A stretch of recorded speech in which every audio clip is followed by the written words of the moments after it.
Good evening. You're watching the news at 7:30 on ATV. I'm Risa. And I'm Edna. Here's a look at tonight's top stories. Referendum on universal suffrage attracts more than double the target of 100,000 voters on opening day.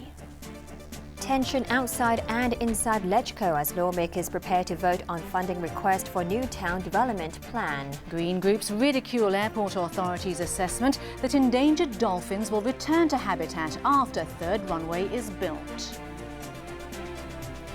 Occupy Central organisers are heading for a successful mock referendum on universal suffrage, having more than doubled the target of 100,000 voters on the first day of polling online. A massive cyber attack on the voting platform has prompted them to stretch the referendum over 10 days, which means they can attract many more voters to send a strong message to the government and Beijing. From noon today, Hong Kongers were able to vote on political reform proposals for the 2017 chief executive election in a mock referendum organised by civil disobedience group Occupy Central.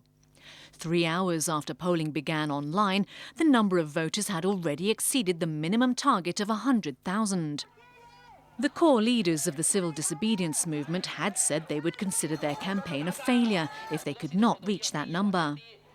China's release of a controversial white paper on Hong Kong last week prompted many more people to vote, erasing earlier fears that the referendum would be wrecked following infighting in the democracy camp and claims that the movement had been hijacked by radicals. The public can vote via the smartphone app PopVote or by visiting the website popvote.hk until next Sunday. The poll was extended for a week after the electronic system set up to accept advance registrations came under massive cyber attacks since it was launched last Friday. Such moves are known in computing as distributed denial of service attacks, which aim to overwhelm a website with requests so regular visitors can't reach it. Occupy Central convener Benny Tai told radio listeners this morning that he's confident the electronic voting platform built by Hong Kong University's public opinion program can withstand another major hack attack. Tai acknowledged that there are many people who oppose Occupy Central but still support genuine universal suffrage. He said the referendum will send a clear signal to the government that people want genuine democracy. He also rejected the idea that the violence at the LegCo building last Friday was a trial run by activists for Occupy Central. Tai promised not to let the movement be hijacked by radical forces. He said the movement had clearly set out its campaign's objectives and peaceful intentions. A picket team has been formed to ensure the planned blockade of the business district will be done peacefully. The government issued a statement today making it clear that the mock referendum is not legally binding because there's no relevant provision in the Basic Law or in the SAR's laws. The government also urged the public to reach a consensus in a rational and pragmatic way that's based on the Basic Law and the decisions of the National People's Congress Standing Committee. The unofficial referendum offers voters a shortlist of 3 electoral reform proposals to choose from, all with elements of civil nomination, even though the Beijing and SAR governments are strongly against allowing ordinary voters to name chief executive candidates. If people can't vote online, they can visit one of the 15 polling stations set up across the city on Sunday, with another 10 stations open the following Sunday. Those who want to vote at night at a polling station can visit the City University campus from Monday to the 28th of June. A retired Beijing official has denied that the central government is tightening its grip on Hong Kong by issuing a white paper, but assured the public the document is only meant to clarify any misunderstandings about the one country, two systems policy. Chen Zuo-er noted that although the city itself has returned to Chinese rule, the hearts of the people have not, and he believes the document was released at the right time. Chen Zuo-er, the former deputy head of the Hong Kong and Macau Affairs Office, sought to allay fears today that China is tightening its grip on the SAR. Such concerns have been sparked by the release of Beijing's white paper on the SAR's autonomy, which asserts the central government's total authority over Hong Kong and requires its leaders to be patriots above all. Chen told a forum here that the SAR may have returned to China, but the hearts of the people have not, and he believes they still have a long way to go. He denied Beijing is tightening its grip on Hong Kong and insisted the white paper was released because the central government needed to give a comprehensive statement, as some Hong Kongers still have a vague understanding of the one country, two systems policy. Don't worry, the white paper does not mention taking back the city's autonomy or power, Chen said during the Forum on Hong Kong's economic development. The central government is just trying to summarize what Beijing has done over the past 17 years. A retired senior Beijing official also accused the Occupy Central movement of encouraging people to break the law. The rule of law is the core value of Hong Kong, Chen stressed.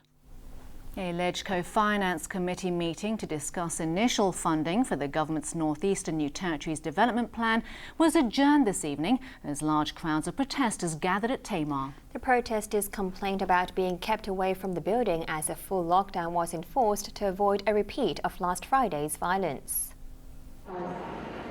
An unprecedented lockdown enforced by hundreds of police officers kept protesters away from the LegCo building today. The main designated protest area, marked A on the map, was completely off limits and protesters were only allowed to gather round the corner in a second public zone marked B on the map. But they found the arrangements unacceptable, complaining they were protesting in the middle of nowhere and moved the gathering to Tin Mei Avenue, which is closer to government headquarters. Police had to close 2 lanes to traffic as hundreds assembled to oppose the government's plan to build 2 new towns in the northeastern New Territories. We are very disappointed with the current situation because LegCo is actually the place where to represent the Hong Kong public.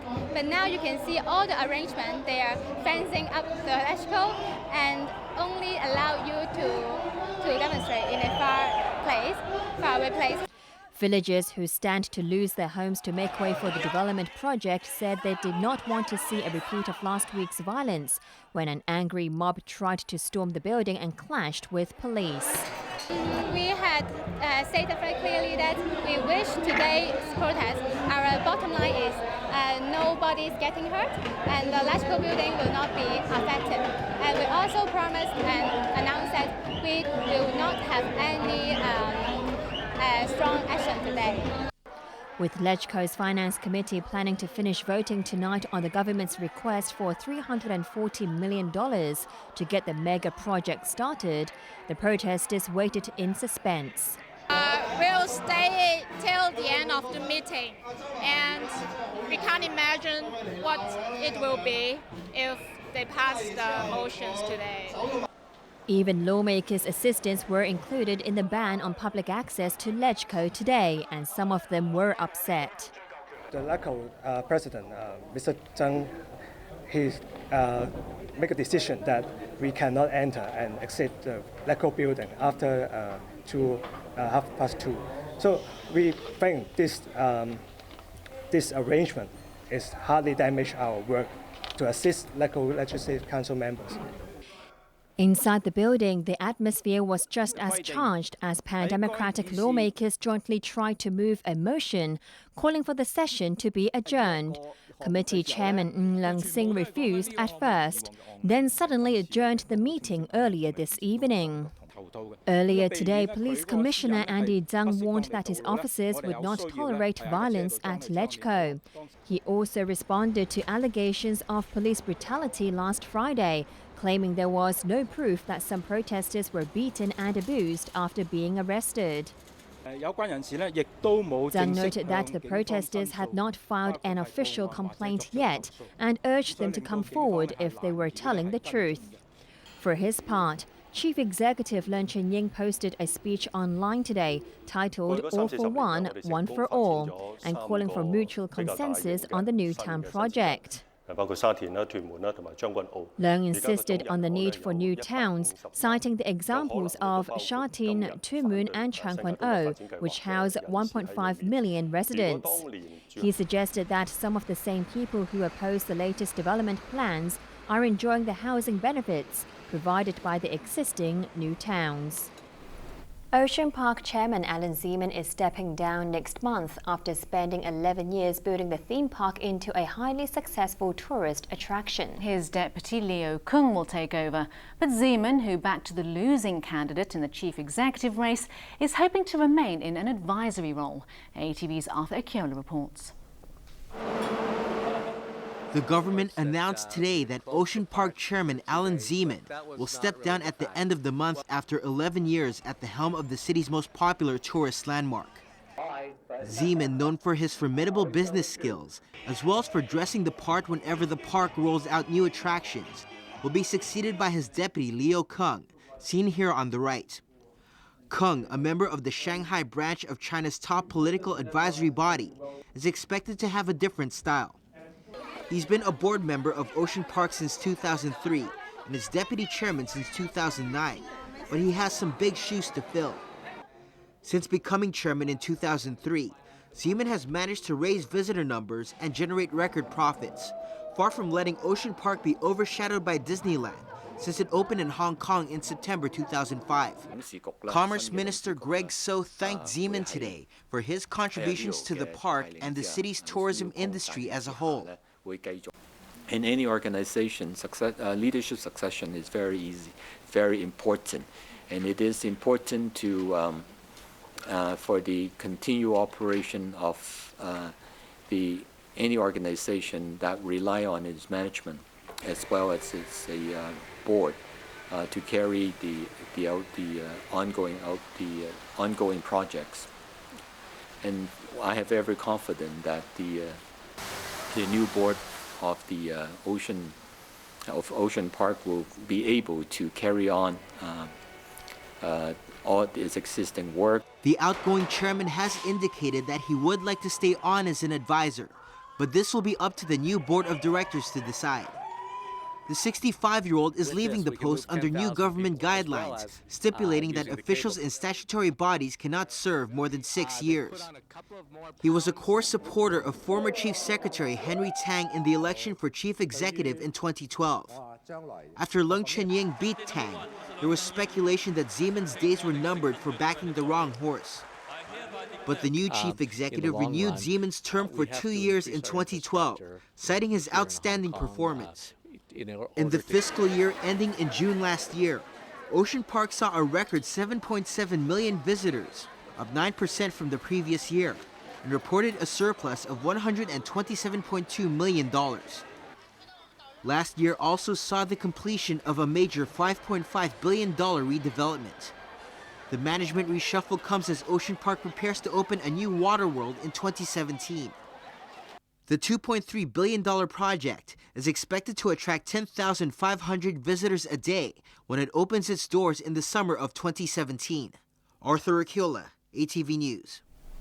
Green groups have ridiculed the airport authorities' assessment that endangered Chinese white dolphins will swim away during construction of the third runway and return to their habitat when the dust has settled down. An environmental assessment report released by the operator today proposes a marine park to attract the dolphins back.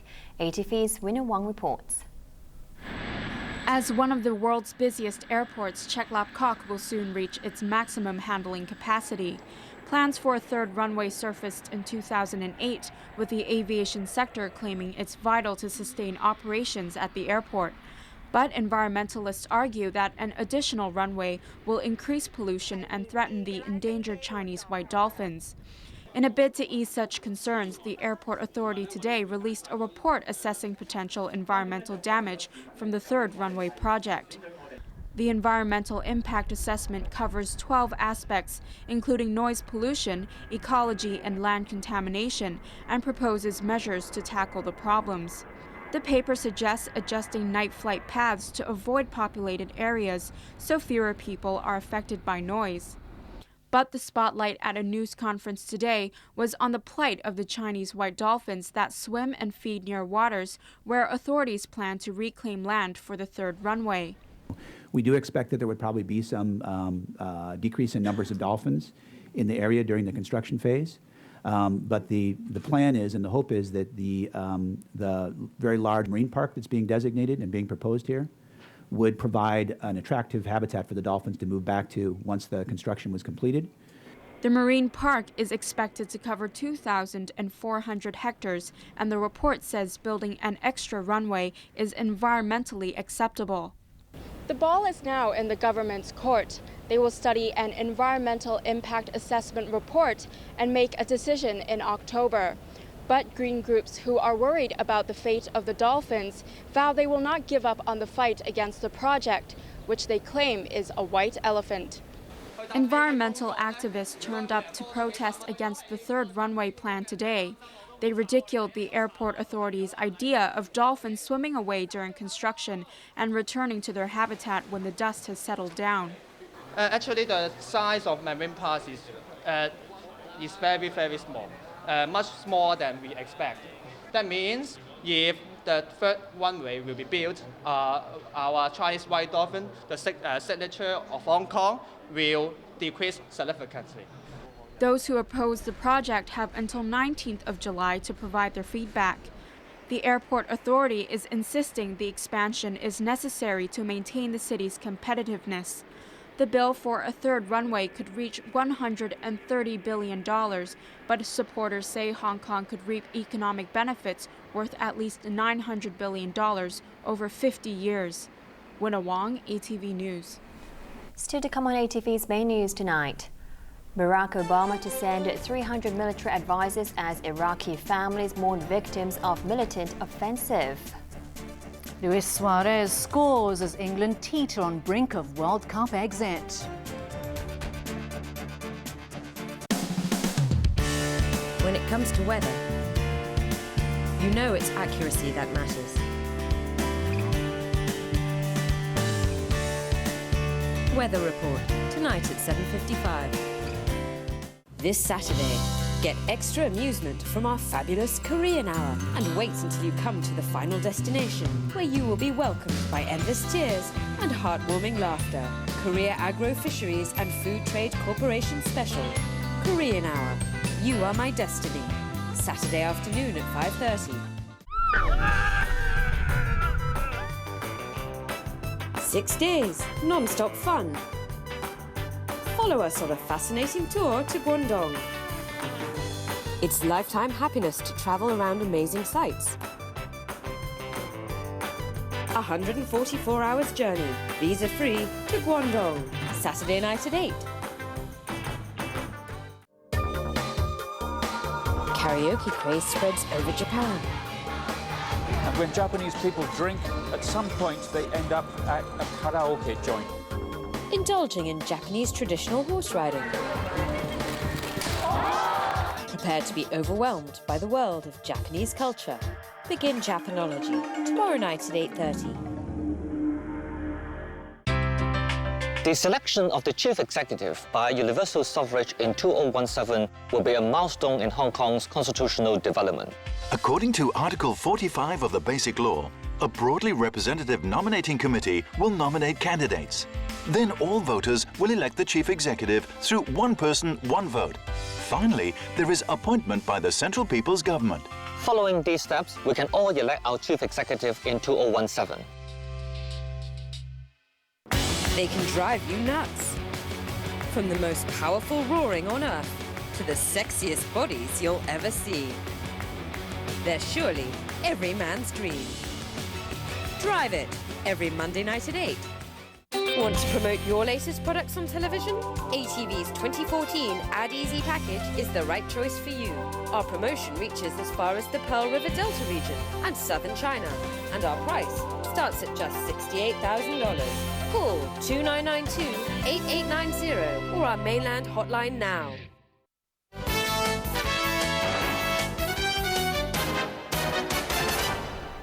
China is raising the stakes in its territorial dispute with Vietnam and its neighbours by deploying 4 more oil rigs in the South China Sea. Beijing has been talking tough over the last few days as it continues to assert its maritime presence in the region. Relations between Beijing and Hanoi are in tatters after the Chinese government set up a giant oil rig early last month in a disputed part of the South China Sea, just 240 kilometers off the coast of Vietnam. Now Beijing is raising the stakes in the worst territorial row since they fought a brief border war in 1979. China's Maritime Safety Administration has posted coordinates on its website for 3 more rigs to be deployed in the region by August.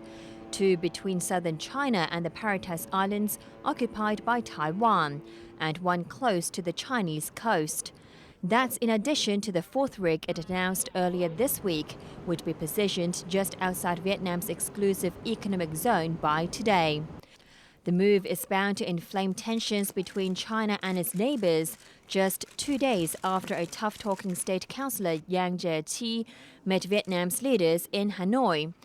While it was supposed to be a fence-mending effort, Yang reasserted China's claim over disputed waters and islands in the region, declaring that Beijing would adopt all necessary measures to protect its sovereignty and maritime rights. Yang bluntly told the Vietnamese to stop hyping up tensions and properly handle the fallout from anti-China riots last month. That's when Vietnamese mobs angered by what they saw as bullying by Beijing went on the rampage in several cities, attacking Chinese businesses and vandalizing factories. The United States is sending 300 military advisors to Iraq to help halt an advance by militants. But US President Barack Obama vowed not to send ground forces, and he urged Iraq's mainly Shiite leaders to act immediately to heal sectarian rifts. Here's Arthur Akiola.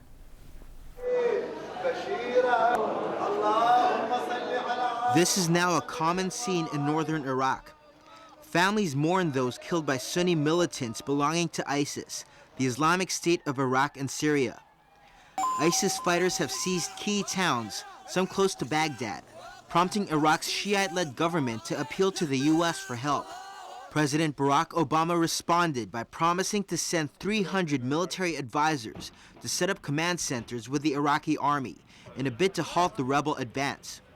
Obama said he may consider Baghdad's request for airstrikes if the situation warrants them, but he pledged that action will be limited. I think we always have to guard against mission creep. So let me repeat what I've said in the past. American combat troops are not going to be fighting in Iraq again.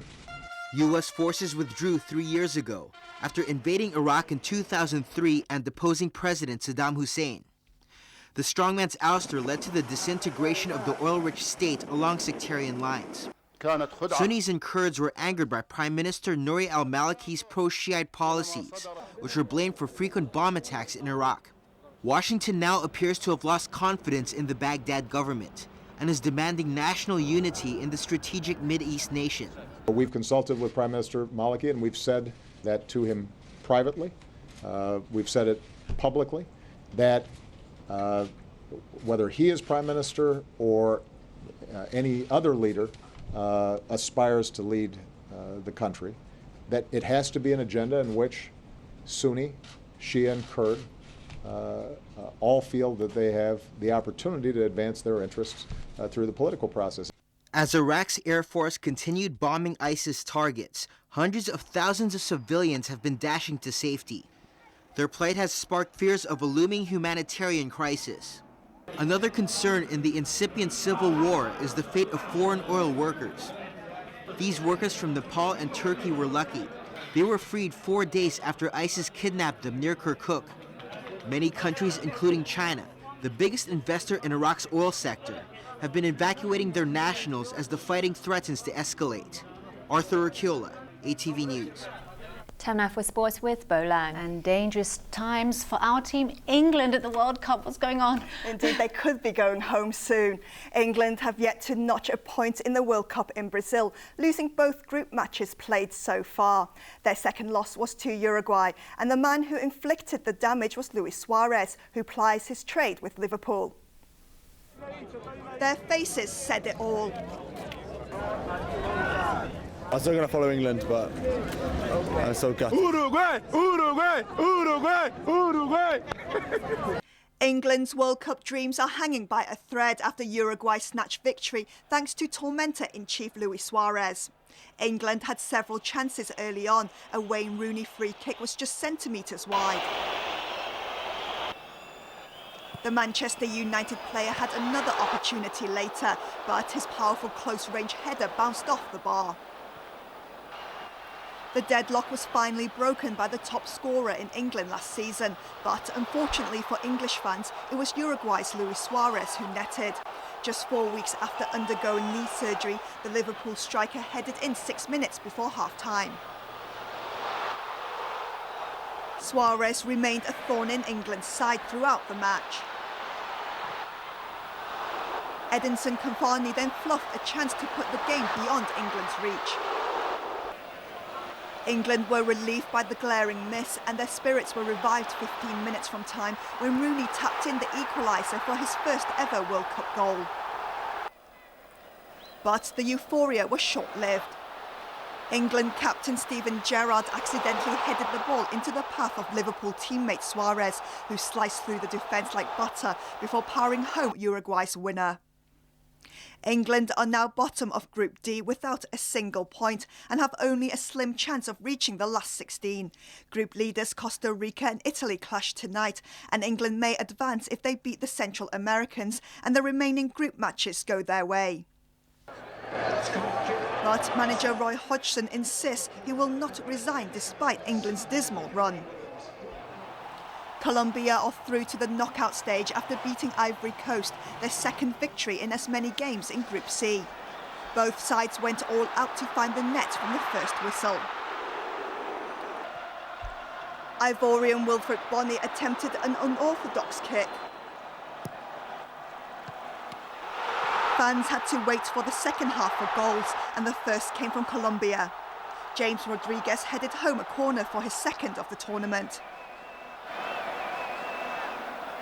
Juan Quintero made it 2-0 for the South Americans.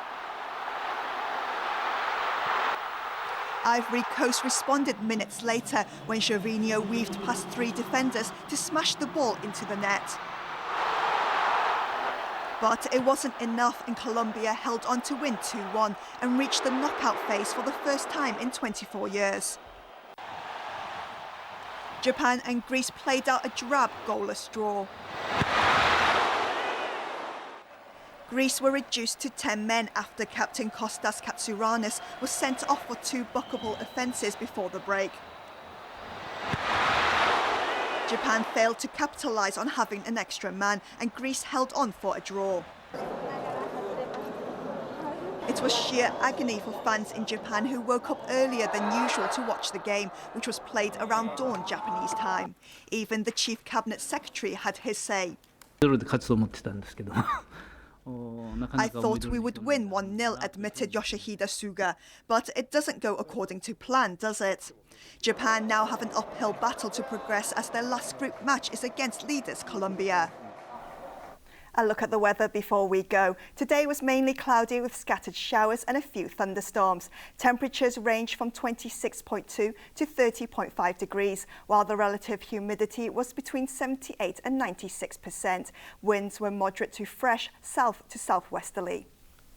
Let's check on the ultraviolet reading. The maximum recorded for the day was 3.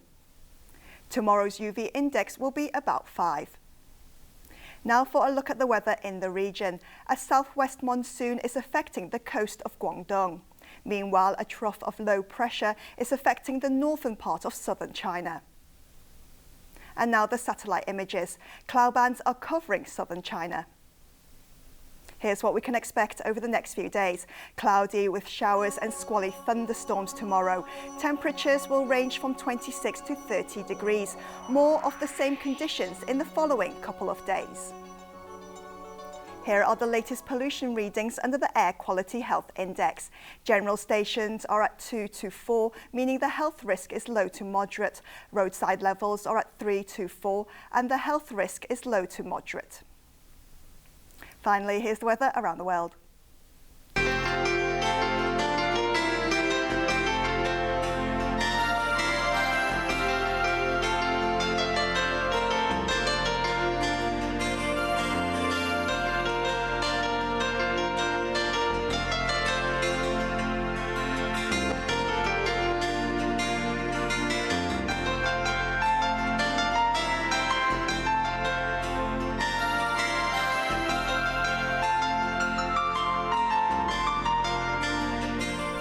That's our main news for Friday night. We'll have an update in 1 hour. I'm Edna.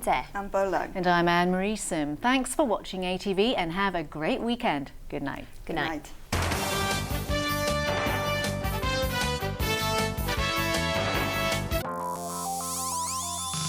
Coming up, ramble round the southern Guangdong Greenway. ATV World Channel makes this summer even hotter. All travelling information and popular dramas are just on World Channel. We open a window to let you see how extraordinary the world can be. Follow Begin Japanology into the world of Japanese culture. Classic spectaculars of all kinds. Challenging Kung Fu Master. We will not be abused anymore! I'm not going to let you lose in front of your man, Father. Don't worry. Tackling ghosts.